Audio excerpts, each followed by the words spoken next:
Non, je veux que tu exagères. Amen. Je t'autorise de te déplacer. Salut 25 personnes.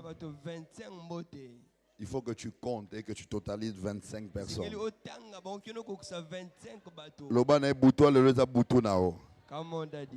Déplace-toi et salue 25 personnes.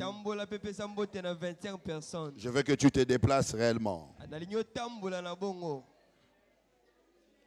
Rassure-toi d'avoir partagé la joie avec 25 personnes. Totalise 25 personnes.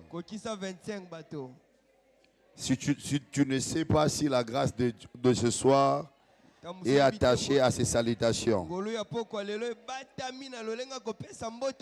totalise 25 personnes. Totalise 25 personnes. Amen. Est-ce qu'on peut maintenant honorer la présence du Saint-Esprit? Non, je disais, est-ce qu'on peut honorer la présence du Saint-Esprit? Est-ce que tu peux mieux acclamer pour l'Esprit de Dieu?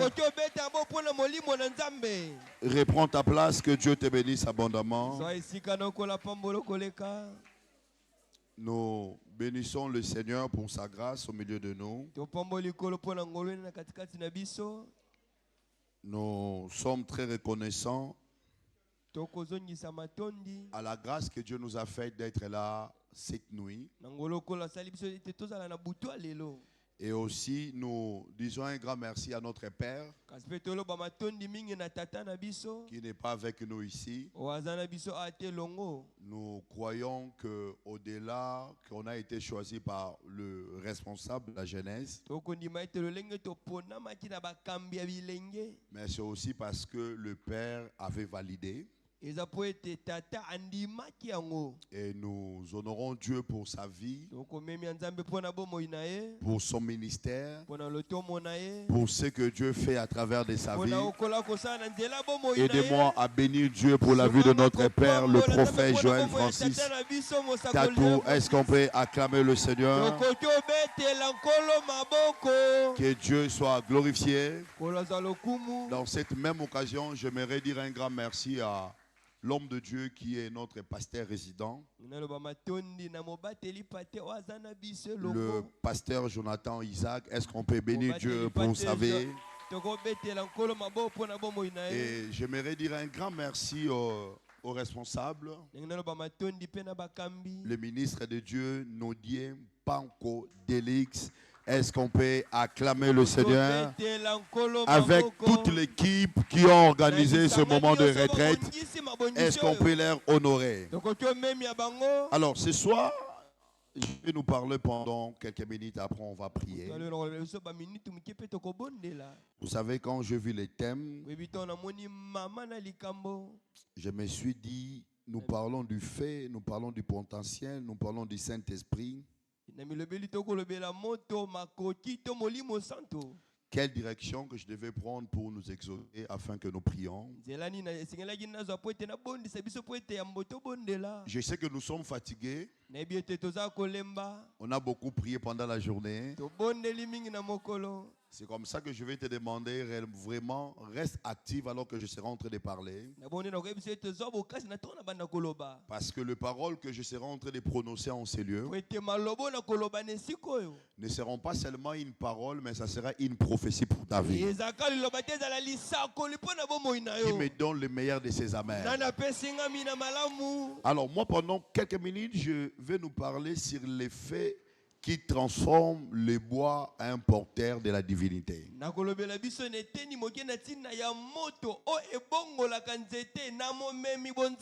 C'est comme ça que je veux que nous ouvrons nos Bibles dans Exode chapitre 25. On va lire à partir du verset 10e. Je sais que nous tous, nous savons que dans Exode 12, Dieu décide d'accomplir la parole qu'il a parlé dans la bouche d'Abraham, dans la bouche de Joseph. Parce que Dieu avait promis à Abraham que son peuple ira dans une terre étrangère, ils deviendront les esclaves.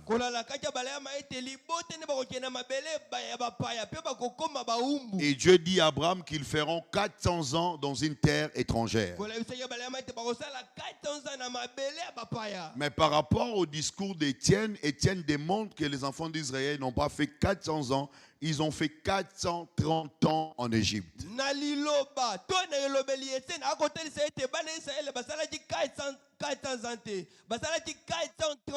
Mais avant que Joseph puisse mourir, il annonce une parole d'Exode, une révélation qui devait s'accomplir.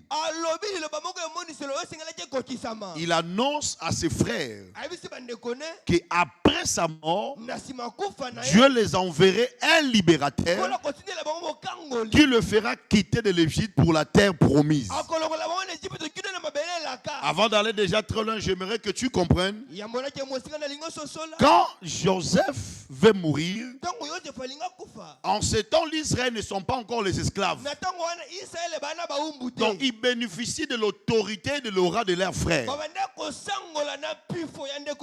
Mais Joseph leur annonce, Dieu vous enverrait un libérateur.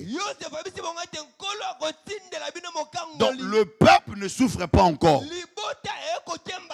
Mais Joseph avait déjà vu qu'après sa mort, il y aura un temps très compliqué qui devait frapper l'Israël. Et dans Exode chapitre 12, l'Israël quitte l'Égypte.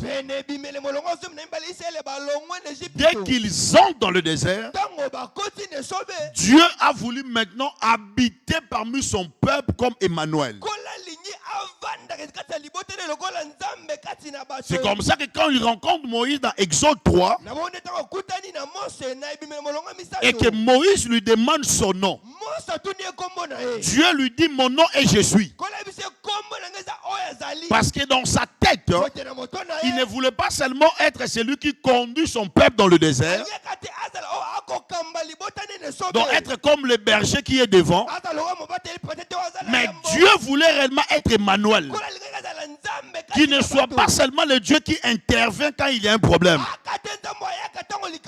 mais qui soit le Dieu qui traversera avec eux dans le désert,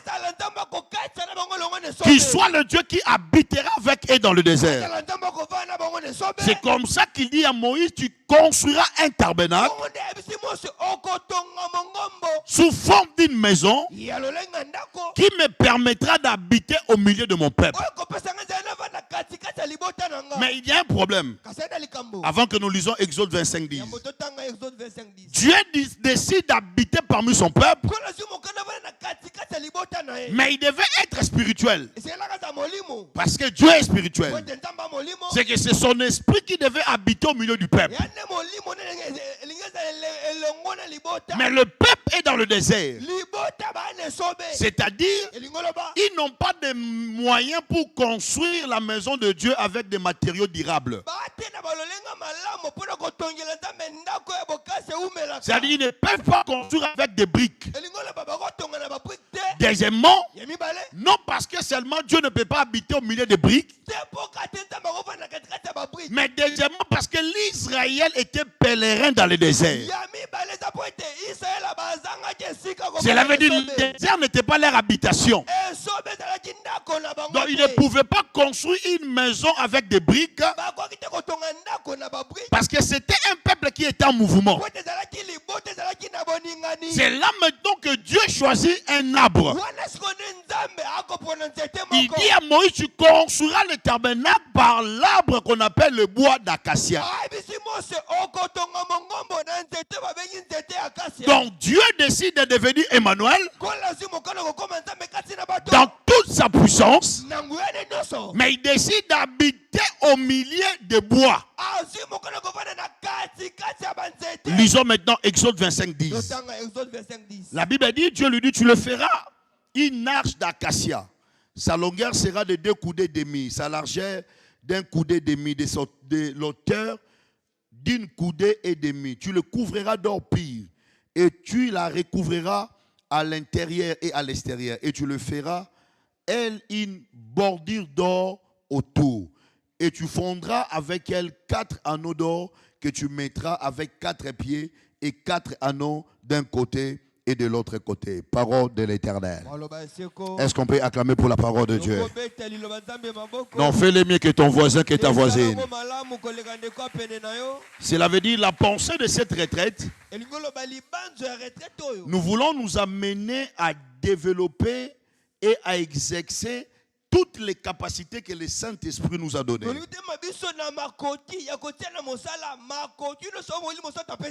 Mais dans mon esprit, j'ai été convaincu de parler de l'ombre de choses afin de nous faire comprendre pourquoi Dieu nous a choisis et pourquoi nous sommes appelés au moyen du fait du Saint-Esprit à manifester toutes les capacités que l'Esprit a mis en nous.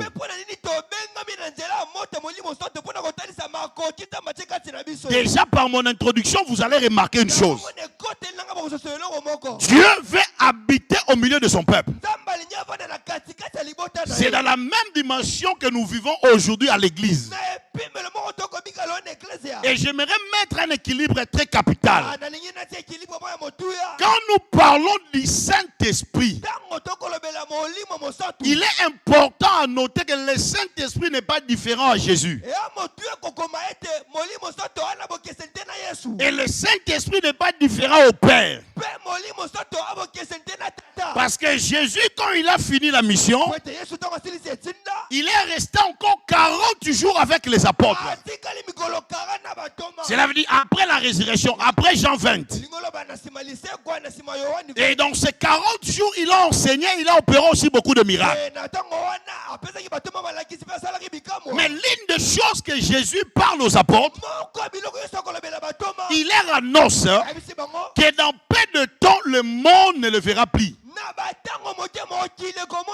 Mais il dit aux apôtres, vous me verrez. Cela veut dire, Jésus veut rassurer aux apôtres que dans peu de temps, le monde ne le verra plus. Parce qu'il ne sera plus physiquement au milieu du monde. Parce qu'il a vécu 33 ans et 40 jours. Et en étant humain, il ne pouvait pas rester éternellement sur la terre. C'est comme ça qu'il dit aux apôtres, dans peu de temps le monde ne me verra plus. Mais vous me verrez. Cela veut dire, Jésus rassure aux apôtres, il va disparaître dans une dimension physique, mais l'église va continuer à voir le Christ. Et j'ai une question à nous poser. Est-ce que tel que nous sommes ici en ces lieux, il y a quelqu'un qui voit Jésus? S'il est là, élève ta main, je vais voir ta main. Parce qu'il dit, vous me verrez. C'est-à-dire quand Jésus dit ainsi, il ne parle pas de la vision dans la dimension où Jésus met à Paris. Non, il parle d'une présence qui sera permanente au milieu de nous. Donc il dit, vous me verrez. C'est que dans le discours de Jésus, Jésus veut nous révéler que le même Jésus qui est monté d'une manière physique, c'est le même qui est descendu sous forme de l'esprit dans Actes des Apôtres. C'est qu'en quelque sorte, le Saint-Esprit, l'Esprit que nous appelons le Saint-Esprit, n'est pas une troisième personne en Dieu. Mais le Saint-Esprit, c'est Jésus-Christ lui-même, mais manifesté sous forme de l'Esprit. C'est comme ça que le monde ne voit pas Jésus. Mais nous savons qu'il est au milieu de nous. Parce qu'à cause du Saint-Esprit, nous pouvons attester la présence du Christ et la présence de Dieu. Donc j'aimerais déjà rassurer quelqu'un. Le fait que tu as le Saint-Esprit en toi, c'est que Jésus est présentement permanent dans ta vie. C'est comme ça que vous allez encore remarquer. Jésus demande aux apôtres. Merci beaucoup. Jésus demande aux apôtres de baptiser au nom du Père et du Fils et du Saint-Esprit. Je suis en train de mettre en équilibre. C'est Jésus qui le dit. Il dit aux apôtres, quand vous baptiserez, baptisez au nom du Père, du Fils et du Saint-Esprit. Mais quand vous lisez la Bible, il n'y a aucun apôtre qui a baptisé au nom du Père, du Fils et du Saint-Esprit. Les apôtres baptisaient au nom de Jésus. Mais Jésus l'avait dit de baptiser au nom du Père, du Fils et du Saint-Esprit. Mais quand ils baptisent, ils baptisent au nom de Jésus. Pourquoi? Parce que quand le Saint-Esprit est venu, le Saint-Esprit les a fait comprendre que le Fils n'est pas différent au Père. Et le Père n'est pas différent au Saint-Esprit. C'est que le Saint-Esprit, c'est lui-même le Père, c'est lui-même le Fils, c'est lui-même le Saint-Esprit. C'est comme ça que quand vous lisez ce texte, vous allez remarquer avec moi, quand il dit baptiser au nom du Père, du Fils et du Saint-Esprit, si ces trois personnes étaient trois personnes différentes, normalement, quand il dit baptiser au nom, les hall devaient prendre X. Et le lait devait prendre S. Et le nom devait prendre S. Pour mentionner que c'est trois personnes. Mais quand vous lisez vos Bibles, quand il dit baptiser au nom, on l'a écrit en singulier. C'est comme s'il ne s'agissait pas de trois personnes différentes. Il s'agissait de la même personne. C'est comme ça que je disais quelque part. Le Saint-Esprit n'est pas son nom. Le Saint-Esprit qualifie quel type d'esprit qu'il est. Je ne sais pas si je parle à quelqu'un. Quand on dit Saint-Esprit, ce n'est pas un nom. C'est de la même dimension que nous disons les esprits mauvais. Ce n'est pas le nom des démons. Mais ça qualifie quel type d'esprit qu'ils sont. Et quand nous disons le Saint-Esprit, ce n'est pas son nom. Ça qualifie qu'il est un esprit saint. Je suis venu vous dire, l'homme que vous appelez Saint-Esprit, en réalité, c'est seulement Jésus dans la dimension de l'esprit en nous. C'est comme ça que quand le monde ne voit pas Jésus, nous continuons à le voir, non parce qu'il est chez le voisin, non parce qu'il est à l'église, mais parce qu'il habite en nous.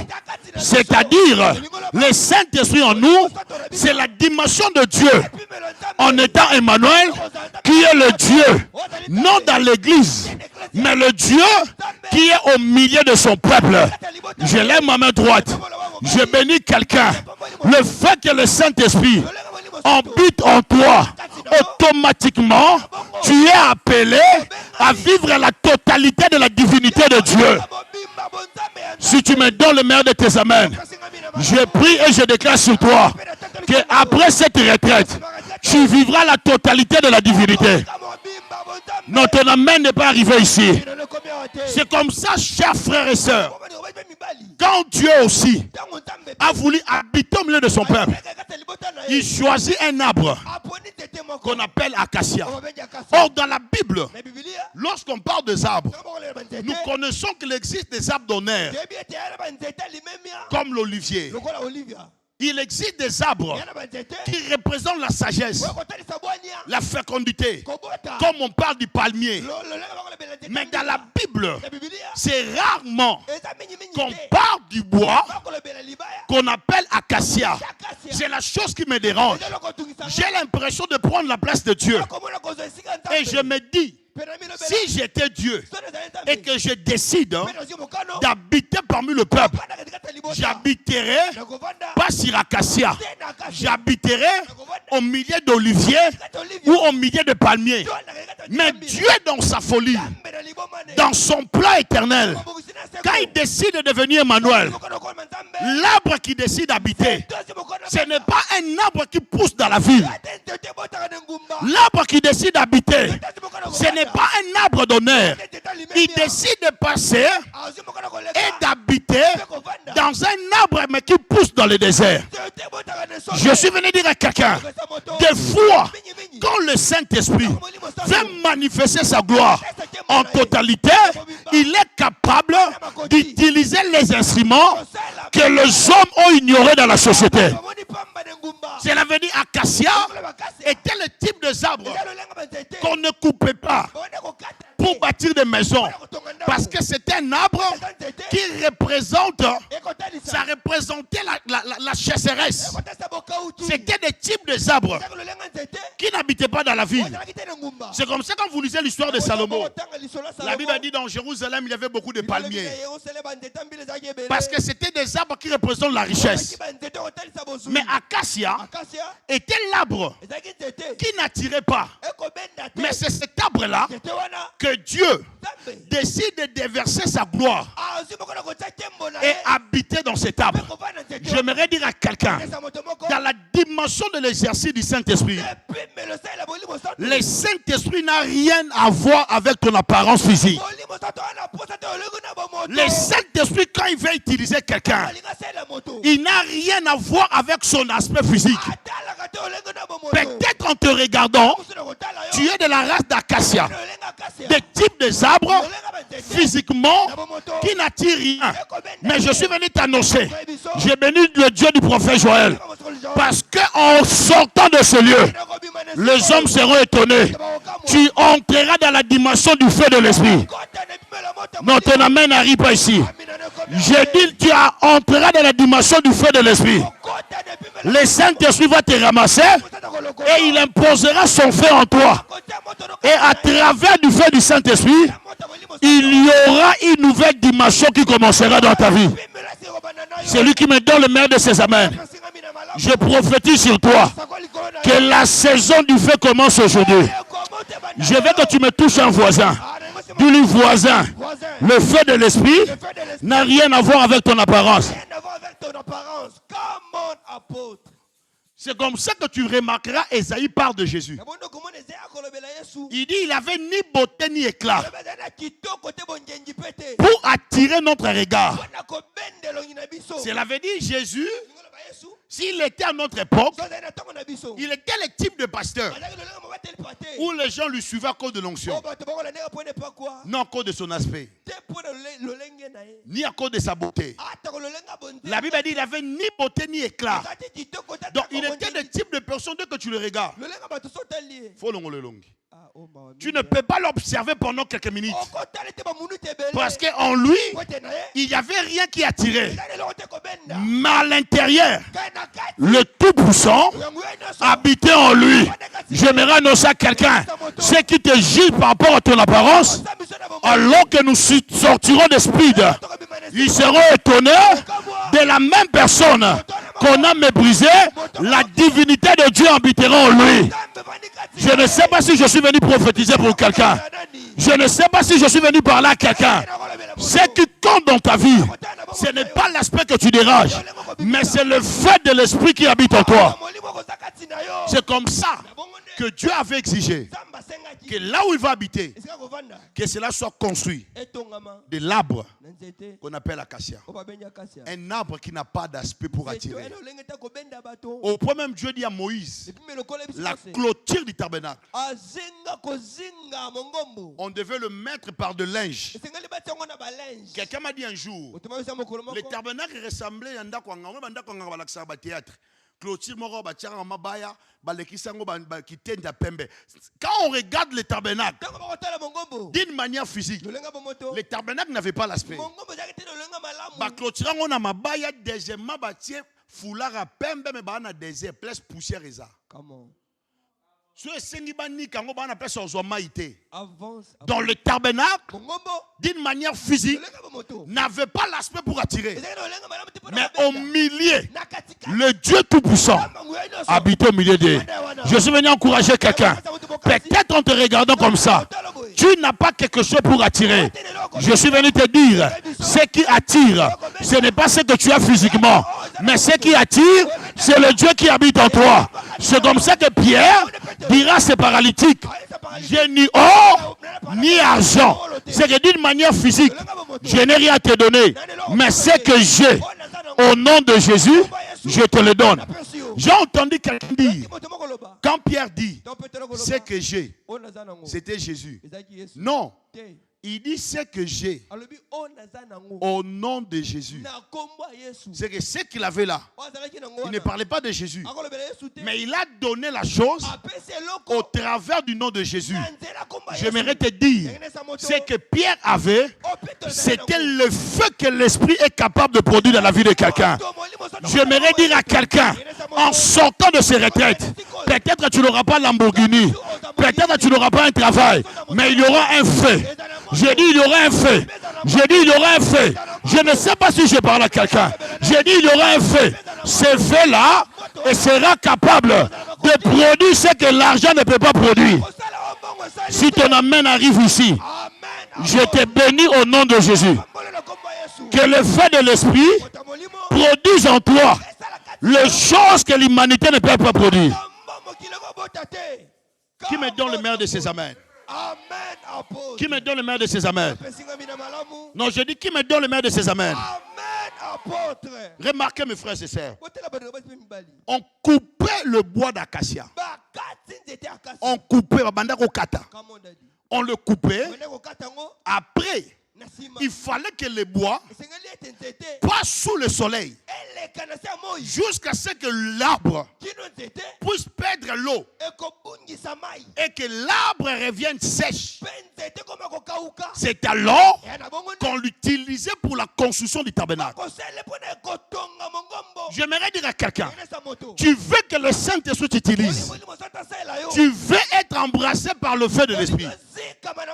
La première vérité, si tu es acacia, le Saint-Esprit n'habitera pas en toi en état arbre. Mais il faut que tu deviennes le bois. Dieu n'habitait pas sur l'arbre qu'on appelait acacia. Mais Dieu habitait sur les bois. L'arbre, les bois qu'on appelle bois, c'est un ancien arbre. La différence est que l'arbre devient le bois parce qu'il a été coupé. J'aimerais dire à quelqu'un, tant que tu es encore un arbre, tu ne vivras pas le feu de l'esprit. Il faut que tu deviennes le bois. Tant que tu es encore arbre, l'arbre vit. L'arbre a des mouvements. Dans l'arbre, il y a la vie. Mais dans le bois, il n'y a pas la vie. Dans le bois, il y a la mort. J'aimerais dire à quelqu'un, le Saint-Esprit est un don pour les morts.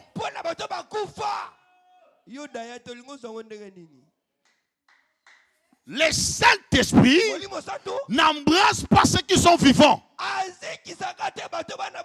Il faut que tu meurs. Alors que tu mourras, c'est alors que le Saint-Esprit viendra sur toi. Je ne parle pas de la mort physique. Je te parle de la mort en soi-même. Il a dit à Pierre, personne ne peut me suivre s'il ne porte pas sa croix. Ce n'est pas la croix du voisin. Ce n'est pas la croix du pasteur Jonathan. L'œuvre du Saint-Esprit commence quand tu portes sa croix. Il faut que tu acceptes de mourir. C'est alors le Saint-Esprit viendra sur toi. J'aime toujours dire aux gens, le plus grand problème qu'on a dans la jeunesse et à l'église, c'est parce que nous avons des jeunes qui veulent exercer le ministère de l'esprit, mais en étant vivants. C'est comme ça qu'on a des jeunes qui prophétisent, même polis.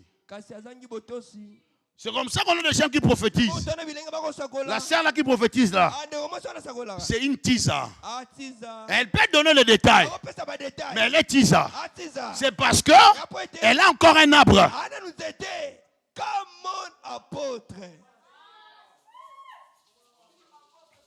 C'est comme ça qu'on a des frères qui sont actifs vers la jeunesse. Mais il est l'archevêque dans le ministère de masturbation. Archevêque de l'automo ya savon. C'est parce qu'ils veulent encore être vivants. Ils veulent servir Dieu en étant vivants. J'aimerais dire à quelqu'un, tu auras le feu, mais tu dois passer par la mort. La mort est la seule voie qui nous amène au ministère de la totalité du Saint-Esprit. Qui veut exercer, vivre le ministère de l'Esprit, accepte aujourd'hui de mourir. C'est l'une des choses qui combat notre génération. Nous sommes des jeunes assoiffés. Nous croyons au ministère. Mais nous sommes tellement vivants.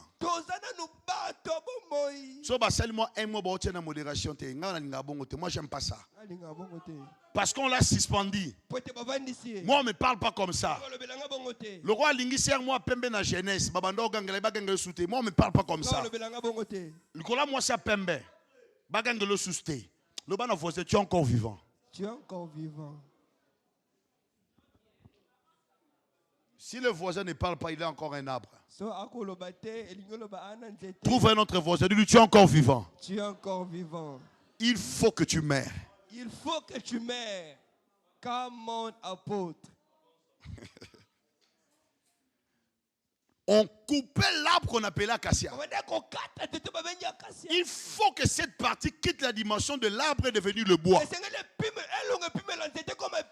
Il n'a pas dit tu bâtiras le tabernacle avec l'arbre, il a dit le bois. Et qu'est-ce qui séchait le bois? C'était le soleil. Or, dans la Bible, Dieu est appelé le soleil de la justice. Tant que tu n'es pas encore brisé par Dieu lui-même, tu ne vivras pas la totalité du potentiel que l'Esprit a mis en toi. Il y a un moment où vivra ma saison, période du moment où tu as prière, période du moment où tu as média détail, après 2 semaines, nous avons Facebook. Parce que toi-même, tu ne comprends pas qu'est-ce qui se passe en toi. C'est parce que tu es encore vivant. Écoutez-moi. L'une des raisons que Dieu permette que nous mourons, observons la vie de Jacob. La nuit qui précédait le matin qu'il devait rencontrer Esaü. La dernière fois qu'il s'est séparé d'Esaü, Esaü avait juré: le jour où je rencontrerai Jacob, je le tuerai. Maintenant, la nuit qui précède le matin qu'il devait nous rencontrer, il sépare sa famille. Il reste seul. Et là, il rencontre un inconnu. La nuit, le matin, cet homme-là brise Jacob. Et il lui change de nom. Il dit: on ne t'appellera plus Jacob. Ton nom est devenu Israël. Et le matin, Jacob rencontre Esaü. Moi, je pensais que Balinga Babunda. Mais Esaü moni Jacob a yambié. Vous savez pourquoi? Parce que le Jacob qui avait volé la malédiction, la bénédiction, était mort en luttant avec cet homme. Celui qui est sorti n'était plus Jacob. Esaü n'avait pas un problème avec l'Israël. Lui cherchait Jacob. J'aimerais dire à quelqu'un, le jour où tu meurs avec le Saint-Esprit, il n'y a plus une cause, oh mon Dieu. C'est là que j'aimerais dire à quelqu'un, le jour où nous mourrons avec Jésus, le maudit Tabera, que la famille a maudit, ce n'est plus le même Tabera qui vous prêche. Celui qui a été maudit est mort en Jésus-Christ. Et celui qui vous prêche, c'est celui qui est ressuscité. Et j'ai le droit de vivre le feu et le potentiel du Saint-Esprit dans sa totalité. Je prie pour 70 personnes. Non, je prie pour 70 personnes. Que nous n'arrivons pas le matin. Que le feu du Saint-Esprit t'embrasse. Non, ton amen n'arrive pas ici. Je dis que le feu du Saint-Esprit t'embrasse. Que tu sois embrassé par le feu du Saint-Esprit. Donne-moi un amen très fort. Pesanga mina malamu. Donne-moi le maire de tes amens. Pesanga mina malamu. Donne-moi le maire de tes amens. Pesanga mina malamu.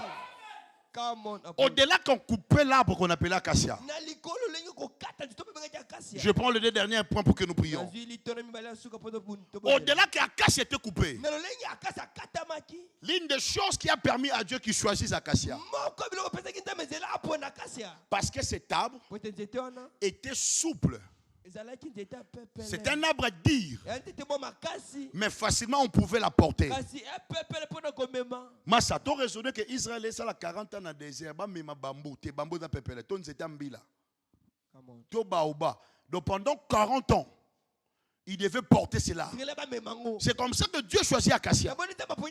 Parce que acacia, malgré que c'est un bois dur, mais c'est léger. Facilement on peut le porter.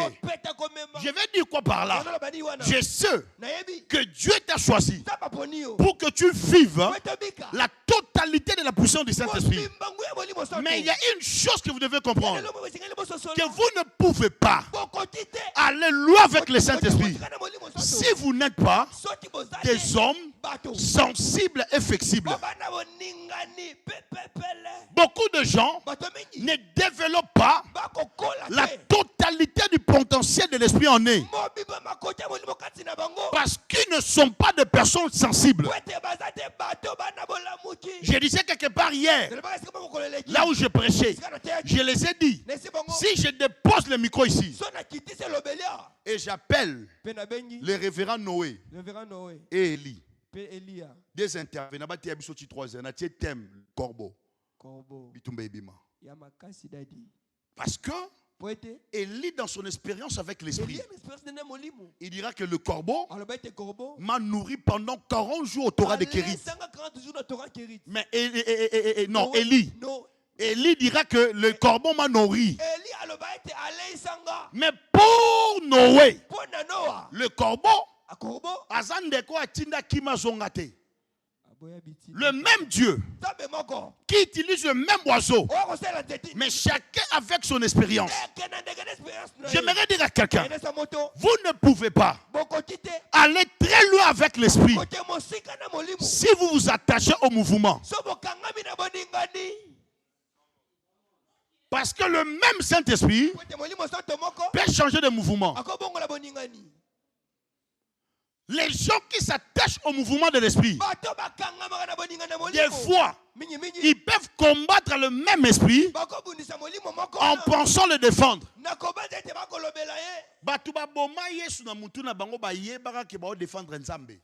Come on, apôtre.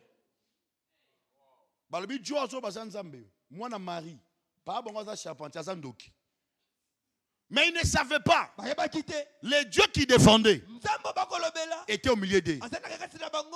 C'est parce que eux étaient attachés au mouvement de Dieu. Ils savaient que dans le mouvement de Dieu, Dieu ne peut pas habiter au milieu de pécheurs. Dieu est un saint. Écoute-moi, si vous voulez aller loin avec le Saint-Esprit, attachez-vous à la personne, non à ses mouvements. Attachez-vous à la personne du Saint-Esprit, non au mouvement du Saint-Esprit. Parce que le Saint-Esprit dans la dimension de mouvement, il peut changer de mouvement.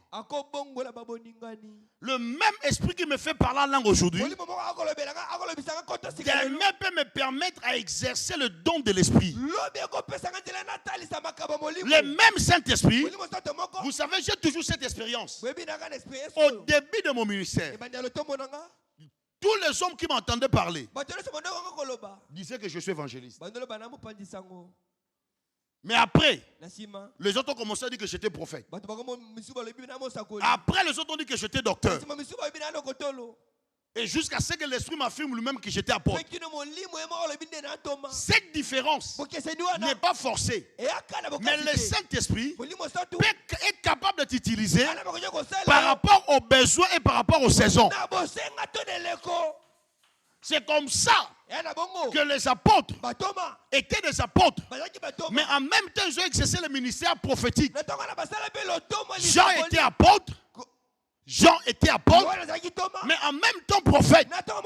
Parce que le Saint-Esprit ne t'utilise pas par rapport à toi, mais t'utilise par rapport à la saison et par rapport aux besoins. Cela veut dire, si dans cette saison, que lui-même il sent, il faut qu'il t'utilise comme un intercesseur. Il peut ressusciter dans ton cœur l'esprit de la prière. Et dans l'autre saison, il peut t'utiliser comme un gagnant d'âme. Je t'encourage à ne pas s'accrocher à celui qui fait mouvement. Non, à ne pas s'accrocher au mouvement de l'esprit. Mais accrochez-vous à l'esprit qui est capable de faire des mouvements. Et je finis ici pour que nous prions. La dernière des choses qu'on faisait avec l'arbre qu'on appelle acacia. Mes frères et sœurs, la dernière des choses, Dieu a dit à Moïse, Exode 25, 10, quand tu prendras cet arbre, après avoir que l'arbre est passé par le feu,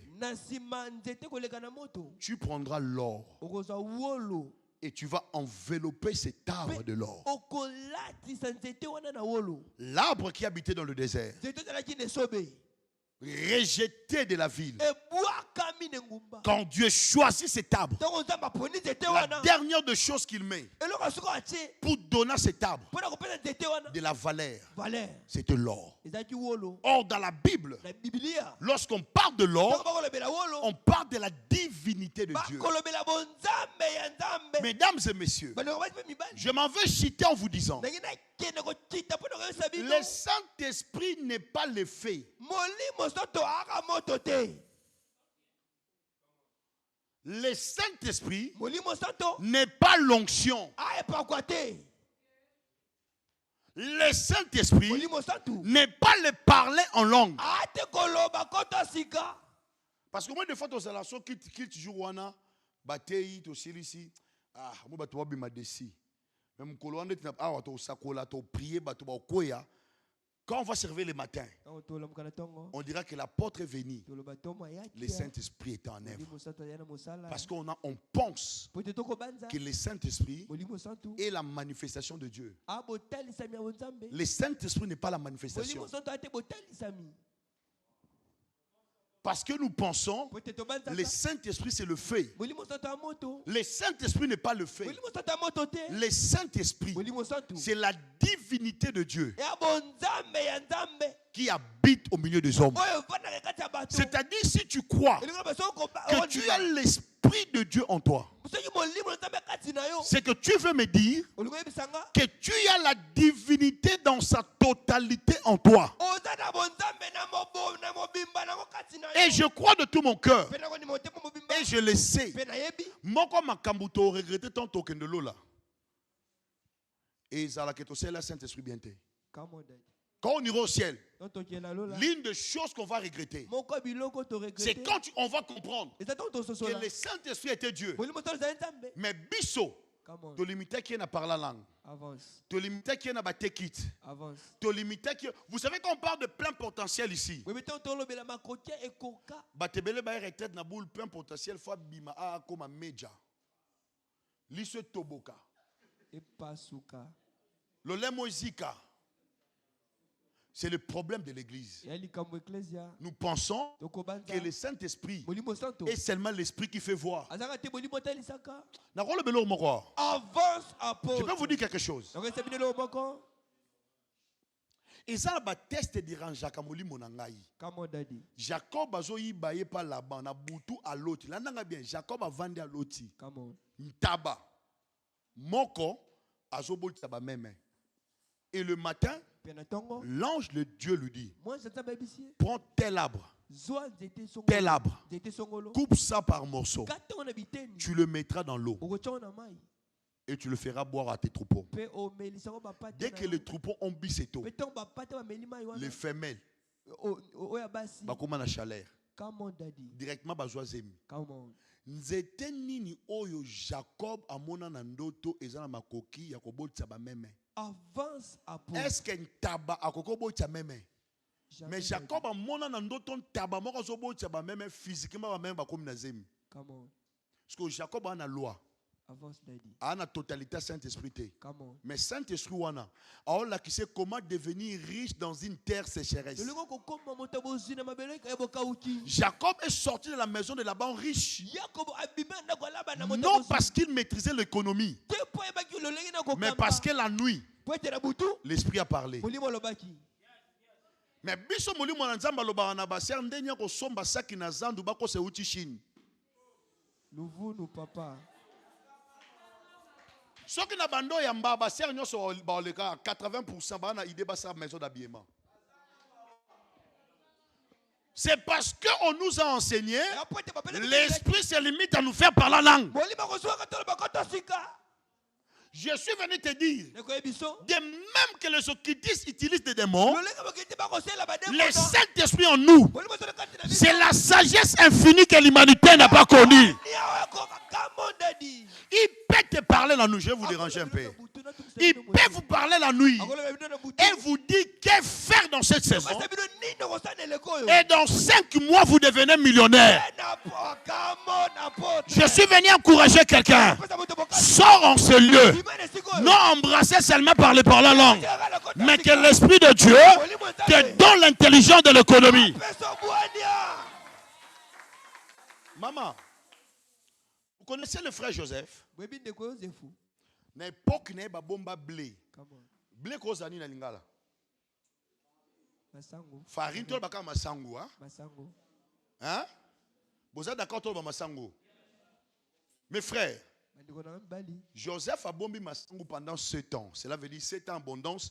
Ba bomba par an, par chaque année 10% à 30% ya masango. Pour battre kango na 7 ans, c'est-à-dire ils ont gardé pendant 7 ans. Pour vendre au 8e année pendant ce temps. C'est-à-dire Masango Babomba et Vanda 14 ans. Moi je suis parent. Soko sombi saka Masango au bombengo sali 6 mois et poli. J'ai dit que je suis parent. Soko bombi saka Masango 6 mois et kopola. La question est de se poser. Dans quel type de dépôt que le bleu a été gardé pendant 7 ans sans pourrir. C'est que Joseph n'avait pas seulement l'intelligence de la gestion, mais il y avait une autre main invisible qui marchait avec lui. Si réellement le Saint-Esprit c'est Dieu et que nous sommes ici pour que nous soyons totalement embrassés par son fait, en sortant dans ces lieux, il faut que Dieu élève de nouveaux économistes qui épargnera cette nation de la chasseresse. Amen, apôtre. Nous avons limité la personne de l'Esprit de Dieu. Le potentiel de l'Esprit ne se limite pas par le don.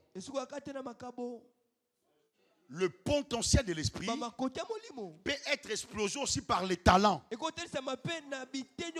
Saint-Esprit ne donne pas seulement le don, mais il active aussi les talents. Il faut que nous sortons de cette retraite. Quand on aura encore la vision de faire speed, que des serfs se lèvent et qu'ils disent, au lieu qu'on donne $30 à chacun, moi je prends pour 100 personnes. Parce que le Saint-Esprit m'avait donné une vision d'investir. J'ai investi, je suis devenu une femme d'affaires. Ce soir, on va prier. Et le feu de l'Esprit va descendre. L'Esprit ajoutera l'or, c'est-à-dire la divinité de Dieu entrera en toi et une saison de miracles commencera. Donne-moi le meilleur des amens que je te bénisse. Donne-moi un main plus que ton voisin. Est-ce que parmi vous ici, il y a des gens qui connaissent Béchaël? Qui connaît Béchaël? Président. Dieu amène Moïse dans une vision. Il lui dit, tu vois le tabernacle.